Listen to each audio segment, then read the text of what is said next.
I think that there's the entire year for us to celebrate Aboriginal culture and history.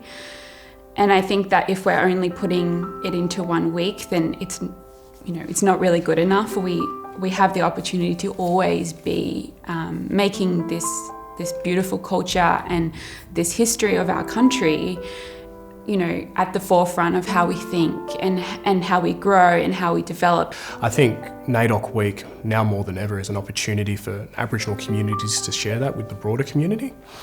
So bringing in different cultures, different backgrounds to really engage with what Aboriginal communities really are and what Aboriginal culture really is. If we take these national opportunities and make them just about celebration, we are missing the point. The opportunity is really to look at ourselves individually and as a society and look at where the opportunities are to learn and look at where the opportunities are to change, to understand where Indigenous voice should be, but it isn't. It just means that, I am so lucky to be a part of a culture that is the longest living culture, of over 65,000 years of unceded connection to this land, and that's all, that we know of. There could be more.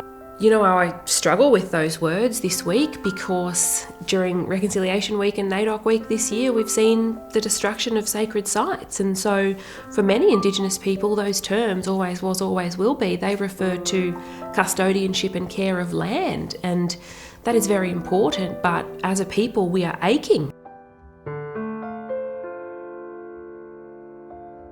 I think that recent social movements like Black Lives Matter have been really interesting in Australia. We, as Indigenous people, got to witness Australia learn about the structural challenges that are in our society through the US, when we have had those challenges here all the time.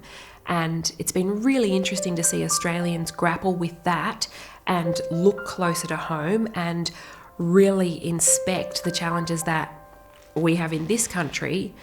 But we don't know if the attention that has happened in the last, and the awareness that has happened in the last 12 months, we don't know if that'll have long-term change in this country just yet. What do we truly mean when we say Black Lives Matter in Australia? Do we truly mean that, or is that something that we just have as a social media campaign, a couple times a year and point to some of the most extreme examples? But Black Lives Matter is something that has been underpinned in Aboriginal communities since colonisation. It's something that will continue to, drive and influence a lot of our movements. It's good that we're having the conversation, but definitely hasn't really kind of switched over to make an impact just yet.